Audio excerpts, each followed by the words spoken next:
अभिधान राजेंद्र कोश उसका 126 नंबर का सब्जेक्ट है पज्जुवसना कल्प पर्युषणा कल्प पज्जुसवना कल्प पर्युषण। हाँ, जो उष्ण का ताप खत्म करे उसका नाम पर्युषण, जो प्रदूषण को खत्म करे उसका नाम पर्युषण। तो यहाँ पर कल्प की व्याख्या की, कल्प यानी आचार, पर्युषण पर्युषण का आचार। तो हमारे पर्वाधिराज पर्व पर्युषण है, उसका मूल उद्देश्य है कि ज्ञाता दृष्टा बनकर अनंत काल के दोषों को समाप्त करना, अनंत काल तक जो आत्मा नहीं मिली थी उस आत्मा को खोजना, उस अध्यात्म के विकास को पर्युषण कहते हैं। क्षमा क्यों दी? सर्वजीवों को, व्यक्ति को नहीं दी, लेकिन मेरे द्वारा जो घटना घटित हो गई है उसको क्षमा दी। और जैन दर्शन वहाँ तक ले जाता है कि तुम्हारे अंदर कोई आवेश है, उस आवेश को निकालना भी पर्व है। अंदर छिपी हुई बुराई को निकालना वो महापर्व है, क्योंकि जीव के प्रति तुम क्षमा अपना दे दोगे, लेकिन जो राग द्वेष भोजन के प्रति, वस्तुओं के प्रति, कोई चीज़ अनुकूल नहीं है उसको लात मार दी, ये घर सही नहीं है, ये दुकान सही नहीं है, कपड़ा सही नहीं है, ड्रेस सही नहीं है, द्वेष आ गया, ये तो बहुत गजब का है। जड़ पदार्थों के प्रति भी उसकी क्षमा भावना। तो पर्वाधिराज यानी कि पर्व का कल्प ये है, पर्युषण का कल्प, तुम तुम्हारी खोज से दूर नहीं हो रहे हो, तुम्हारा आंतरिक बल, तुम्हारा जो अध्यात्म है उसका मिलन गहरा गहरा होता ही जा रहा है, क्योंकि अनंत अध्यात्म तक पहुंचना है तो प्रारंभ कब करेंगे? तो पर्वाधिराज प्रारंभ कराता है क्षमापना से। तो ऐसे पर्वाधिराज पर्व पर्युषण, यहाँ पर 126वां सब्जेक्ट 5वें भाग में परि इति सर्वतरु क्रोधादि भावेभ्य उपसम्यते यस्य अयम शा पर्युषमणा। क्रोधादि कसाय विषय के भावों का संपूर्ण रूप से उपशमना होना, क्षय होना, ऐसा जो आचार है वो कल्प। बोलो, आचार दिखता है, देखने जाओ तो कोई व्यक्ति आचार दिखता है तो वो आचार जो दिख रहा है उसे क्रिया कहेंगे कि भाई उसने तप किया वो दिखता है, उसने दान दिया वो दिखता है, वो भक्ति कर रहा है वो दिखता है, वो स्वाध्याय वो पढ़ रहा है वो दिखता है, वो लिख रहा है वो दिखता है। सारी क्रिया को आचार कहते हैं। ज्ञानी यहाँ पर सामान्य आचार की बात ही नहीं कर रहे। ज्ञानी कहते हैं जो अपने परि इति सर्वतरु क्रोधादि भावेभ्य उपसम्यते, जो क्रोध के जो भाव है जो किसी को नहीं दिखते तुम्हारे अलावा, माया के भाव है किसी को पता नहीं तुम्हारे अलावा, अंदर में लोभ पड़ा है, भगवान और तुम दो ही जानते हो, ऐसे जो अशुभ भाव है उसे आत्मा से दूर करने हैं। आत्मा उसके बोझ पर हो गया है। पत्थर के नीचे कोई दबा हुआ है तो पत्थर किसका होगा? तो व्यक्ति बाहर आ जाएगा, पत्थर पे दबा हुआ है इसके लिए। इसी तरह आत्मा दबा हुआ है, पत्थर अलग है, व्यक्ति अलग है। इसी तरह कसाय अलग है और कसाय रहित ऐसा आत्मा अलग है। कसाय वाला आत्मा वो व्यवहारिक प्ररूपणा है, इंद्रियगत ज्ञान वो व्यवहारिक प्ररूपणा है।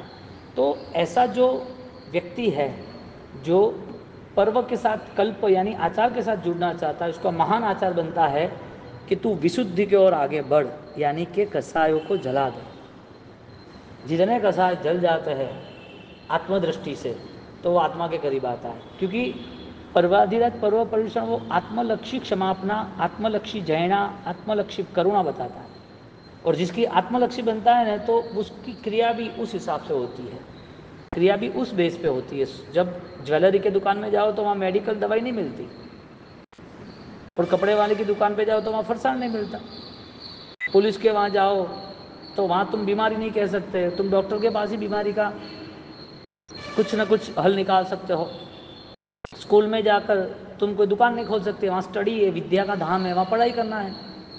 तो जहाँ सोना है यानी कि ज्वेलरी शोरूम में वहाँ सोना ही मिलेगा, जहाँ कापड़ मार्केट है वहाँ कपड़ा ही मिलेगा, जहाँ मेडिकल मार्केट है वहाँ मेडिकल मिलेगा। इसी तरह पर्वाधिराज पर्व पर्युषण में जहाँ आत्मा दृष्टि है वहाँ आत्मा के गुण मिलेंगे, कसाई नहीं मिलेगा। कसाई का अभाव, उसका नाम पर्वाधिराज है।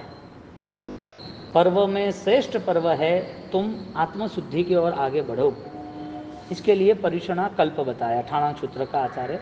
परि सर्वथा एक क्षेत्र जगन्यतः सप्त दिनानि उत्कृष्टतः सन्मासान वसनम निरुक्तान एवं परीक्षणा, ठाणाक सूत्र के 10वें अध्ययन में कहते हैं, जहाँ जिस एक ही क्षेत्र में धर्म ध्यान आदि करने के लिए जगन्य से 7 दिन और उत्कृष्ट 6 मास रहकर आत्मकल्याण करना वह परीक्षणा कल्प है। जगन्य से 7 दिन, हाँ, यानी कि 8 दिन। तो जो अष्टानिका है, 8 दिन है, उस 8 दिन का महत्व बताया और हाईएस्ट 6 महीने का महत्व बताया। किसके उपलक्ष्य में? आत्मकल्याण के उपलक्ष्य में। जो आत्मकल्याण के उपलक्ष्य में होता है वो है पर्वाधिराज।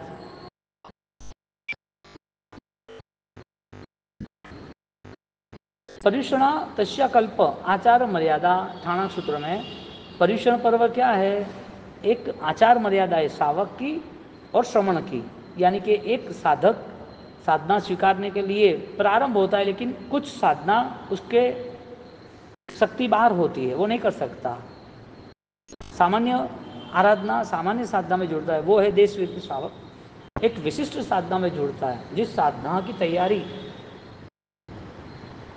अपूर्व है, इसके लिए वो श्रवण भगवंत साधक बनते हैं। तो एक अपूर्व साधक होते हैं, एक सामान्य साधक होते हैं। तो वहाँ उसका जो आचार पालन करना है वो आचार पालन, उसे कल्प कहते हैं, इसको परिषणा कल्प कहते हैं। तो जहाँ परिपालना पराकाष्ठा में जाती है उसका नाम परिषण कल्प है। न्यून उदरताकरण, विकृति नवक परित्याग, पीठ फलक आदि संस्कार का आदि आदान भीति ही आदि के वर्षा कल्पे, ठाणाक सूत्र के 5वें कल्प में वापिस इसी वर्षा कल्प की बात करते, जो 6 महीने या 5 महीने 5 दिन भी जो रहते हैं उनके लिए आत्मशोधन, आत्मबोधन, आत्मकर्तृत्व, आत्मभोगुत्व। तो ये कर्तृत्व भोक्तृत्व उसका कम नहीं होता है, लगातार रहता है। इसके लिए न्यून उदरता, उणोदरी तप, विकृति विगय का त्याग, संथारा शयन, दान, भक्ति, ज्ञान, ध्यान वगैरह में प्रतिपल अभिवृद्धि करता है वो परिषणा कल्प। बोलो, पर्वाधिराज में द्रव्य त्याग बताया, भोजन का, द्रव्य विगय का, शरीर के राग, इसके लिए संधारा करने का बोला, त्याग करना बोला, भक्ति दान वगैरह, और रहना ज्ञान ध्यान में। ऐसा ये 8 दिन का अपूर्व आराधना, अपूर्व क्षण भाग्यशाली ही कर सकते, भाग्यशाली के ही नसीब में होती है। परिषणा कल्प द्विविधा, सालंबनम निरालंबन च, कल्पसूत्र की बातों से एक सालंबन, कोई कारण को होने का आचरण, उसे सालंबन, एक आलंबन व्रत का नियम का मिला, पर्युषण चलो आराधना करें तो बहुत सारे लोग जुड़ जाते हैं। एक निरालंबन, मुझे हर पल पर्युषण में ही रहना है, हर पल संवत्सरी में रहना है, हर पल मुझे आत्मशोधन बोधन में रहना है। इसके लिए एक आलंबन के साथ करता है, एक आलंबन हो या न हो वो लगातार करता है। एक आलंबन बिना भी उसका सामायिक प्रतिक्रमण, ध्यान, भक्ति, तप, त्याग, वो सब होता है, नेचुरल पावर। एक व्यक्ति को कुछ कहना पड़ता है, समझाना पड़ता है, सपोर्ट, आलंबन चाहिए उसको कि भाई सब लोग तपस्या करें, मैं भी करूँगा, उसने दान दिया मैं भी दूंगा। आज बड़ा पर्व आया, चलो पर्व के साथ करते, पर्व आलंबन बना, किसी ने दान दिया वो आलंबन बना, किसी ने तप किया वो आलंबन बना, भगवंत आए चलो भगवान के साथ बैठते करते हैं। तो उसको मन में आलंबन मिला, उसको आलंबन मिला तो उसका मन जागृत हुआ, मुझे करना है। कई लोगों का मन जागृति होता है, उसे कोई फर्क नहीं पड़ता है, वो तो लगातार करता ही रहता है।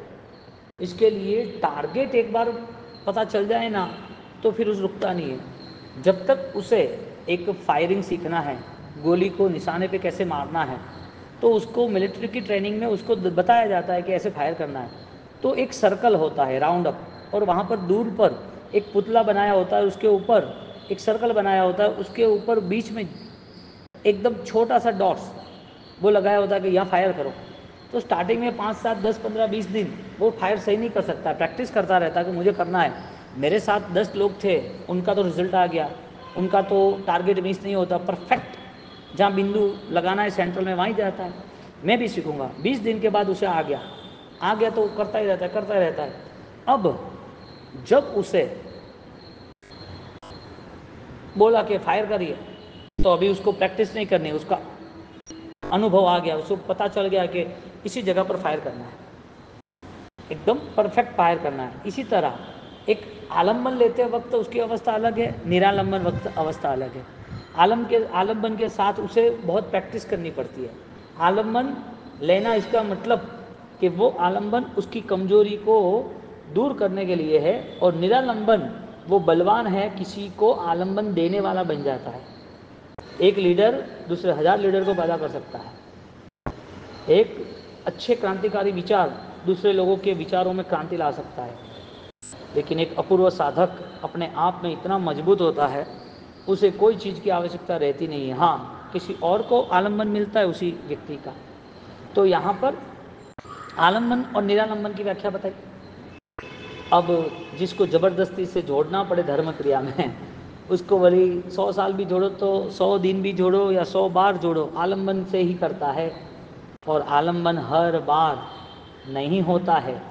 यदि होता है आलम्बन तो वो तुम्हारा पावर नहीं होता है, और यदि आलम्बन पे ही रुक गए तो कभी भी आलम्बन चला जाएगा, कमज़ोर बन जाओगे। आलम्बन है गुरु महाराज का, नहीं मिले क्या करोगे? शरीर है वो आलम्बन है, शरीर शक्ति है तब तक धर्म है, जब शरीर नहीं साथ देगा तो क्या धर्म नहीं करना क्या? तब निरालंबन जो अवस्था है वो भाव धर्म से जुड़ती है, अपने अंतःकरण से निरालंबन बनता है। और अंतःकरण यदि जागरूक हो गया, प्रैक्टिस मजबूत हो गई है, तो फिर उसे शरीर साथ दे या न दे, कोई समय या कोई स्थल साथ दे या न दे, वो तो नित्य स्वयमेव साक्षी की आराधना करता है। एक आध्यात्मिक दृष्टि से अपने आप को सामने रख के, नजरिया बना के, दृष्टा भाव से आराधना करता है। बोलो, पालिताना में अपूर्व क्षय होता है, गिरिराज में ही अपूर्व कर्म क्षय निद्रा होती है कि खुद के अंदर गिरिराज विराजमान है? उसको पर्व जो कल्याण खाते हैं पार्श्वनाथ भगवान के, तभी उसे अठम की आराधना का भाव आता है कि अनाहारी पद में रहने की उसकी स्थिति हर पल है। उसको त्याग करने का कोई कहे तो ही करना पड़ता है कि त्याग का मन सदा होता है। अंतःकरण से जो जुड़ा है वो निरालंबन से जुड़ा है, और निरालंबन अवस्था के लिए ही आलंबन था। एक अवसर ऐसा आता है आलंबन सब छूट जाते हैं, शरीर छूटता है ना मौत के नाम पर, कोई कर्जा होता है तो पैसा देना पड़ता है ना, पैसा भी छूट जाता है ना, बीमारी भयंकर होती है तो भोजन भी छूट जाता है। एक अवस्था ऐसी होती है जब आलंबन जिसका लिया था वही आलंबन छोड़ना पड़ता है, वही आलंबन छोड़ना पड़ता है। साधना करने वाले साधक, उनको भी जो साधना की क्रिया मिली है वो भी एक समय पर वो क्रिया छूट जाती है। 5वें गुणस्थानक की 6ठे गुणस्थानक की क्रिया अलग है, 7वें गुणस्थानक की क्रिया अलग है। उस समय का भाव जो था वो भाव भी उसे छोड़ना पड़ता है, वो विचार भी छोड़ना पड़ता है। उसे ऊर्ध्ववेता शैलेशी के भाव तक, साइक भाव तक जाना है। तो आलंबन के लेवल पर औदायिक पारिणामिक भाव है, लेकिन निरालंबन पे तो क्षायिक भाव है। अब तुम साइक भाव से नहीं जुड़े तो आलंबन के भावों से तो संसार है, कब तक तुम ये संसार के भावों से रहोगे? क्रिया के भाव से जब तक आधार है तब तक क्रिया है, तो उस क्रियाओं में जान कब आएगी? क्रिया में सक्षमता, क्रिया में एक नई डिज़ाइन, कोतरणी, कौशल्यता कब आएगी? क्रिया भी कुशलतावान होनी चाहिए ना। तो क्रिया की कुशलता के लिए यहाँ पर स्पष्ट बोध देते हैं, निरालंबन अवस्था से आराधना का आगमन होना चाहिए, निरालंबन अवस्था से आराधना का अवतरण होना चाहिए। निरालंबन अवस्था ही संपूर्ण पाना है, उसके लिए प्रगतिशील होना चाहिए। अब तुम्हें आधार ही चाहिए। एक व्यक्ति अंधेरे से डर जाता है, उसको मम्मी का आधार चाहिए, घर का आधार चाहिए। एक व्यक्ति को कोई व्यक्ति संभाले तो ही उसे अच्छा लगता है कि हाँ अच्छा है। इसको ऐसा ही लगता है कि ये दवाई लेंगे तो ही अच्छा रहेगा, दवाई लेने के बाद भी अच्छा नहीं रहे, क्या करोगे? सिपाल महाराजान दवाई नहीं ली थी। द सीक्रेट बुक जो है, वो आदमी 40 दिन समुद्र में रहा, उसके पास कुछ भी नहीं था, निरालंबन था। आज भी कई ऐसी अवस्था है कि बाढ़ आती है, 4-4 5-5 दिन तक वो खंभे पे लटके रहते या घर पे रहते, बहुत पानी आया होते तो, या वो अकेला कहीं पर भी ऐसी जगह पर फंस जाता है, अकेला गाड़ी लेके जाता है, कोई आलम्बन नहीं है, पानी नहीं है, सोना नहीं है, खाना नहीं है, क्या करे? निरालंबन भी वो रह सकता है, बस कैपेसिटी डेवलप करनी पड़ेगी। दवाई ही नहीं है, क्या करोगे? कई लोगों ने कोरोना में बुखार थे तो भी चेक कराने नहीं गए बुखार के कारण, कि बुखार चेक कराने जाएंगे वहाँ किसी को कोरोना होगा मुझे लग जाएगा तो नहीं नहीं दवाई बिना चलेगा, तो उस बिन दवाई बिना चला। और अभी तो हर अवस्था में हमें अपनी आंतरिक शक्तियों को एक नया दौर, एक नई दिशा पे ले जाना पड़ेगा। वो नई दिशा का नाम निरालंबन है। चलता है कि नहीं चलता है विदाउट सपोर्ट। कोई भी बुजुर्ग व्यक्ति उसका मनोबल मजबूत बनता है तो उसकी लकड़ी भी छूट जाती है, उसका आंतरिक बल बढ़ता है तो हर काम करता है। तो ज्ञान कितना भी हम आलम्बन के साथ ले ले, किताबों का ले ले, श्लोकों का, शास्त्रों का ले ले, लेकिन आलम्बन का ज्ञान वो तुम्हें कभी भी स्व ज्ञान में नहीं जोड़ेगा, निज ज्ञान में नहीं जोड़ेगा।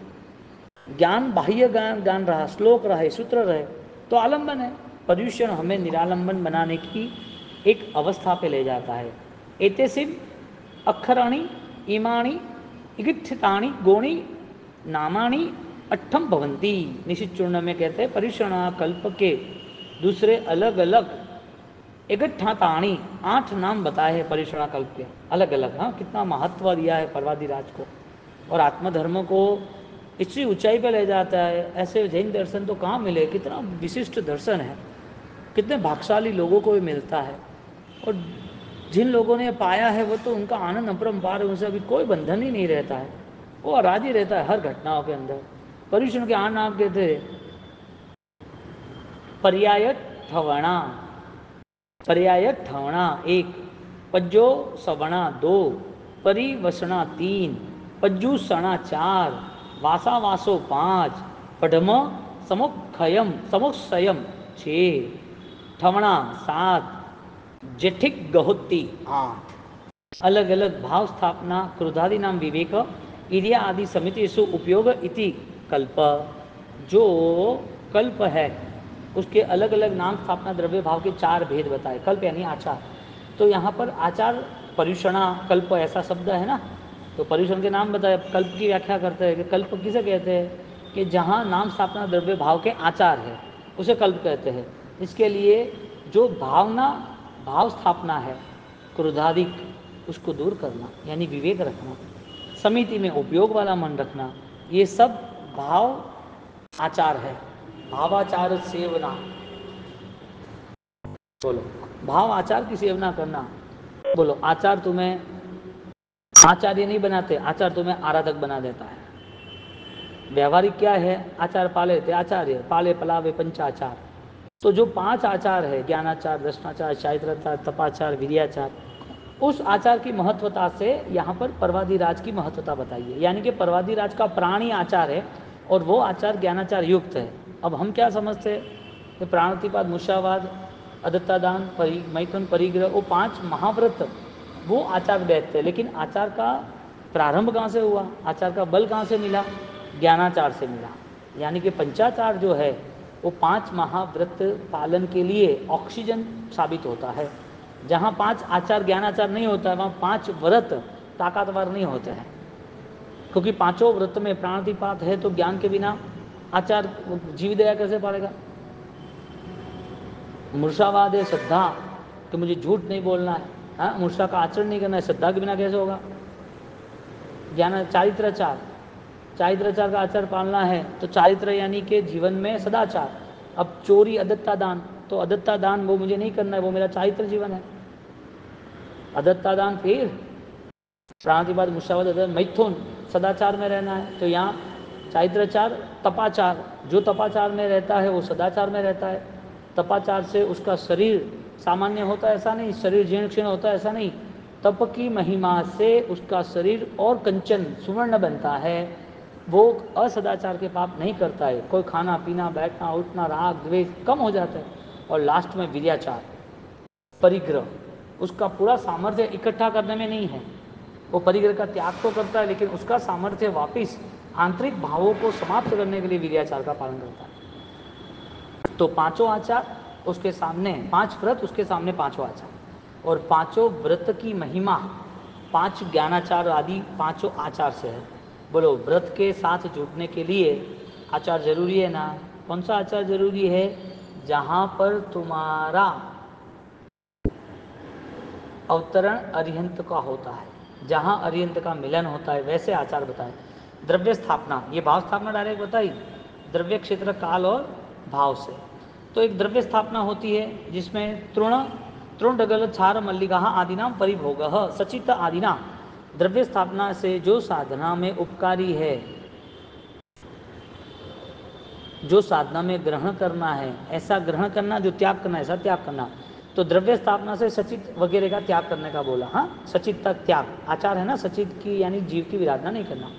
क्षेत्र स्थापना से सकोशम योजनम ग्लान वेद्य औषधि आदि कारण चत्वारी पंचवा योजनानी। क्षेत्र से जो ग्लान है, क्षेत्र स्थापना से सेवा की भावना है, सेवा का आचार, ग्लान है, वैद्य है, औषधि आदि कारणों से 4 या 5 योजन जा सकते हैं। तो आचार में कितना डिस्टेंस मैनेज कर सकते हो, कितना एरिया आप कवर कर सकते हो। तो यहाँ 4 या 5 योजन, चत्वारी पंच योजनानी, एक योजन का 2.5 गांव बोलते हैं ना, 2.5 गांव धनुष में जाता है। तो आज उस अवसर में 12-15 किलोमीटर का मैनेज करते हैं।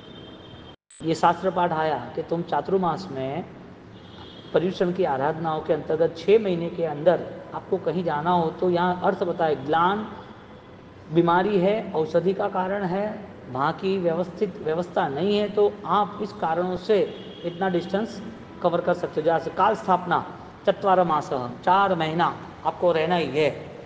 4 महीना एक बार गुफा में प्रवेश कर लिया और जंगल है या तो पहाड़ी है और बारिश चलती रहती, 4 महीना साधक के उपवास,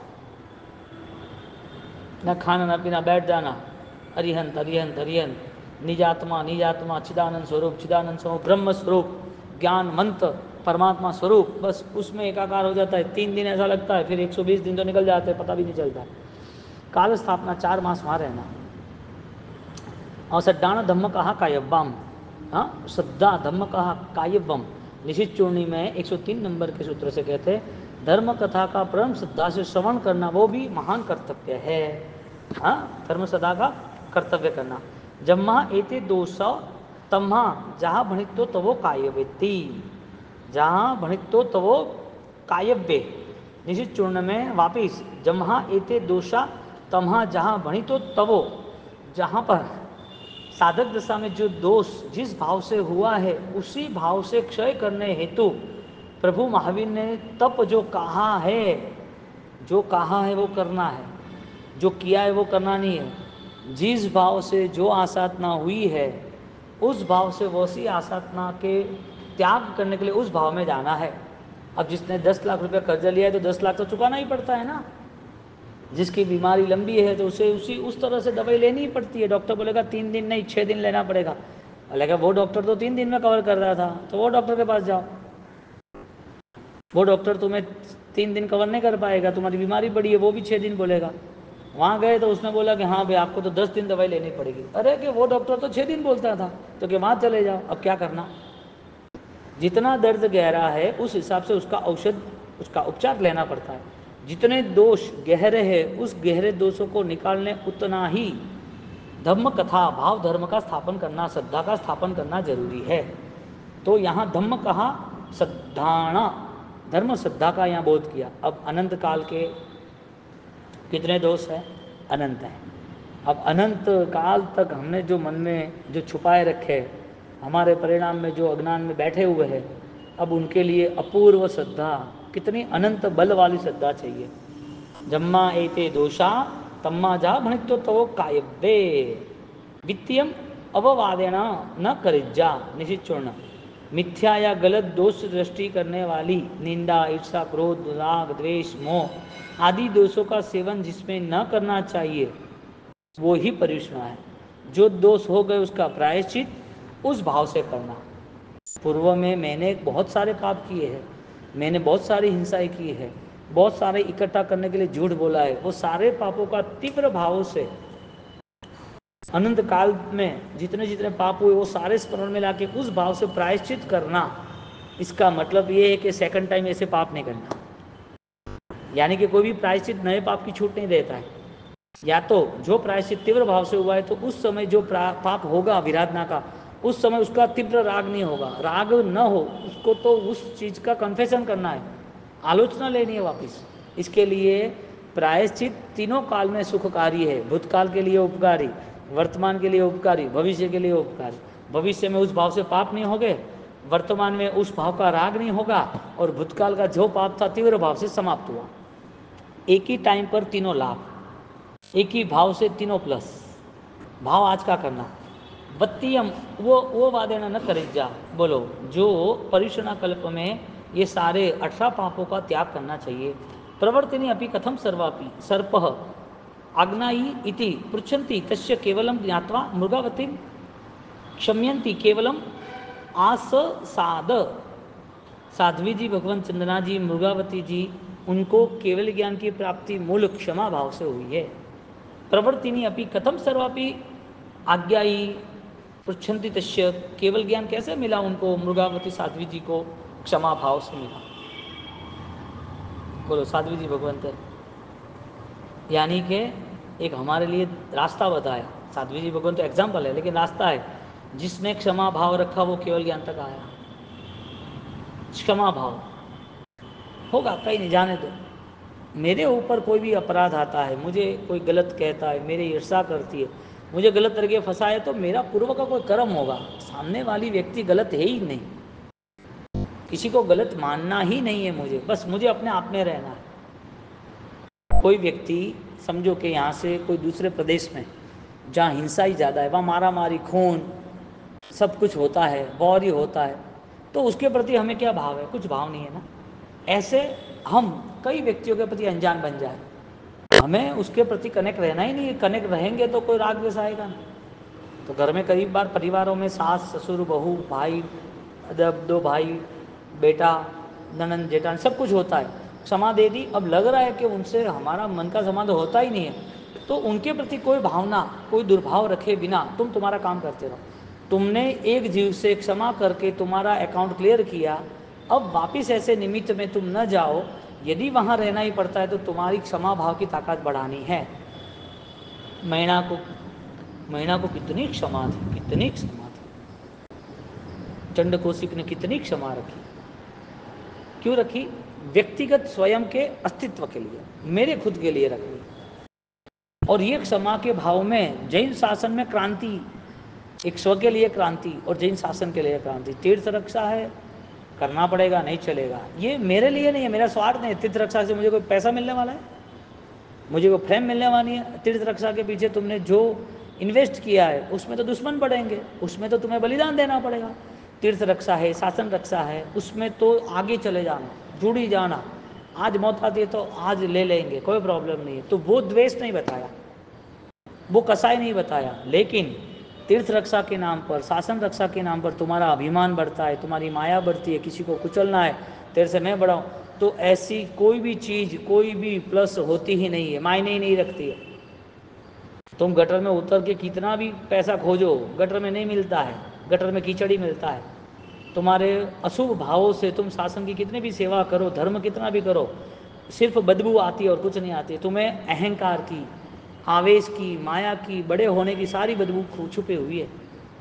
इसके लिए निर्लेप भाव से शासन की सेवा करनी और अत्यंत निर्मलता से, पवित्रता से आत्मा की सेवा करनी। निर्लेप शासन के लिए, निर्मलता स्व के लिए, आत्मा के लिए। जिन कल्पिका ते अपि अस्थि कल्पिका प्रतिपत्तव्य वृत्ति में, जिन कल्पी मुनि भगवंत का आचार जिनेश्वर भगवंत के समान होता है, और ऐसा आचार स्वीकारना।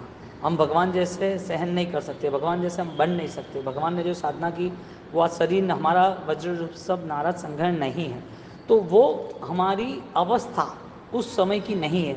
लेकिन भगवान ने इतना उपाय किया है, आत्मा मेरे जैसी है, मेरी और तेरी आत्मा में कोई फर्क नहीं है। मैं भी आनंद दर्शन ज्ञान चाहित्र है, तेरा भी आनंद दर्शन ज्ञान चाहित्र है, बस फर्क इतना है कि तुझे प्राप्त करने के लिए दृष्टि नहीं मिली है। अब इस दृष्टि से, इस सम्यक ज्ञान से तो अब अपने आप को खोजना शुरू कर, परम क्षमा पे आगे जाने का ट्राई कर। तुझे परमात्मा बनना है ना, परम आत्मा का अनुभव करना है ना, बस तैयारी शुरू कर दे। मुझे सारे कनेक्शनों से, व्यक्ति से क्षमा देनी ऐसा नहीं, जड़ पदार्थों भी क्षमा देनी है। मैंने भोजन में राग किया, परमात्मा में इच्छा देखो। मैंने मेरे नाम को लेकर इतना राग, इतना संक्लेश खड़ा किया, लोग लड़ाई गायकी करते परिवारों में, समाज में, मुझे यूँ क्यों दो, मैंने ऑल्बो क्यों दो, मेरे लिए ऐसा गलत क्यों बोला, मैं कौन हूँ तुझे पता है क्या? अरे तू कौन है? जा तू स्मशान में देख ले, जो लोग ऐसा बोलते थे उसकी हालत क्या हुई है। तू जो सोचता था ना ये सब खाया पिया, ये सब सजाया हुआ सब राख पड़ा है ढेर। तुझे लग रहा है कि तेरा 50 साल 100 साल का आयुष्य है, तो 4 दिन का ही जीवन है, क्योंकि तू जीता ही 4 दिन के लिए। बहुत बड़ी खुशी एक ही दिन मिली होगी, हर दिन नहीं मिलती है। तो हर दिन खुश होना चाहता है तो प्रभु महावीर का धर्म अपना, परम आनंद में, मस्ती में। क्यों भाई, क्यों पॉसिबल है, क्यों नहीं है?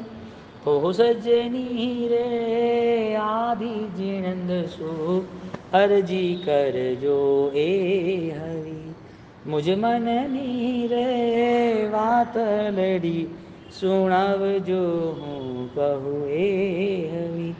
कैसे भगवान को मिलना है तो एक धारा बहती है, एक नदियाँ अपना अस्तित्व समाप्त करने के लिए दौड़ती है समुद्र की ओर, खत्म हो जाएंगे, समुद्र मिल जाएगा, मजा आ जाएगा,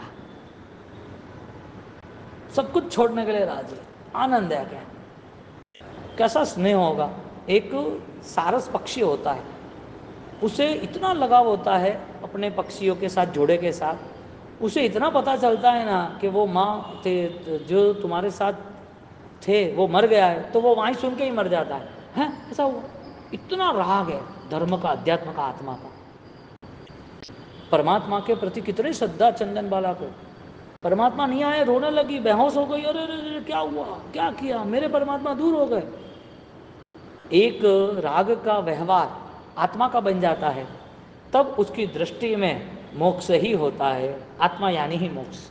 मोक्ष पाने के लिए उससे दृष्टि लगातार शुद्ध रखनी है, अनुभव में जाना है, प्रैक्टिस। मेरा मोक्ष ऐसा है, अनंत ज्ञान दर्शन साहित्य का मेरा मोक्ष निर्बंध है। आचार्य भगवान ने कहा है ना, बंधन थी निर्दन बंध बसाऊँ था। तो आचार्य भगवान जयंसन श्रीमान ने इस स्थान बसाए महावीर स्वामी भगवान का। केवी रीते क्या रे प्रभु मल शो तने, जैव स्याचो दुर्तमेश्वरेश जो। कितना बढ़िया स्तवन, निश्चय व्यवहार गर्भित है। और ऐसी ऐसी रत्ना लिख रही है कि सात राज छो ऊंचाई अया थकी, सात राज छो ऊंचा प्रभु अया थकी, हूँ बैठो तू मृत्यु लोक निमाय जो, गाती अघाती कर्मो छूटे न मारा, बंधन थी निरबंध दशा मुझ थाय जो। मैं बैठा 7 राज लोग में, मैं तुम्हें पुकार रहा हूँ, तुम 7 राज लोग ऊपर हो। बोलो उसकी आवाज़ पहुँचती है कि नहीं पहुँचती? पहुँचती है। घाती कर्म खत्म करने, इसके लिए मैं पुकार रहा हूँ। निर्बंध दशा चाहिए, इसके लिए मैं पुकार रहा हूँ। क्या पर्युषण कल्प बताया परमात्मा ने कि अंतर मन से जुड़ने से ये बल मिलेगा, और ये बल हर किसी को मिला है। अनंत आत्मा सिद्ध हुए हैं, इसका मतलब तेरा आत्मा सिद्ध होगा ही होगा। तेरा आत्मा में सिद्धत्व है ही, बस तुझे खोजना है और कुछ नहीं करना। तेरे नाम की प्रॉपर्टी बैंक में पड़ी, तुझे किसी ने बोला बस तू चला जा, मिल जाएगा। तुझे उसके लिए और मेहनत नहीं करनी है कि मैं वापस कमा के बैंक में डालूँ फिर मेरी बन जाए, नहीं, तेरा अधिकारी है। तेरे अंदर जो आत्मा है वो परमात्मा तुल्य है। तेरे अंदर आत्मा में अनंत दर्शन ज्ञान चारित्र है। अब बाह्य भाव से जो जुड़ा है उसके प्रति तुम्हारा औचित्य व्यवहार सिर्फ निभाने तुल्य है। तुम एक यहाँ पर मुसाफिर हो, तुम हॉस्पिटल में एक दर्दी हो, तुम कोर्ट के में सिर्फ एक अदालत में खड़े हो, तुम्हें पसंद नहीं है सज़ा, तुम्हें पसंद नहीं है हॉस्पिटल, तुम्हें बीमारी पसंद नहीं है, तुम यहाँ रहे हो, तुम्हें भव भ्रमण पसंद नहीं है, उस मन से यहाँ रहना सीखो। उसका उदासीन भाव उसके लिए परमात्मा का अवतरण है, परमात्मा आना वो खुशियाँ है उसके लिए।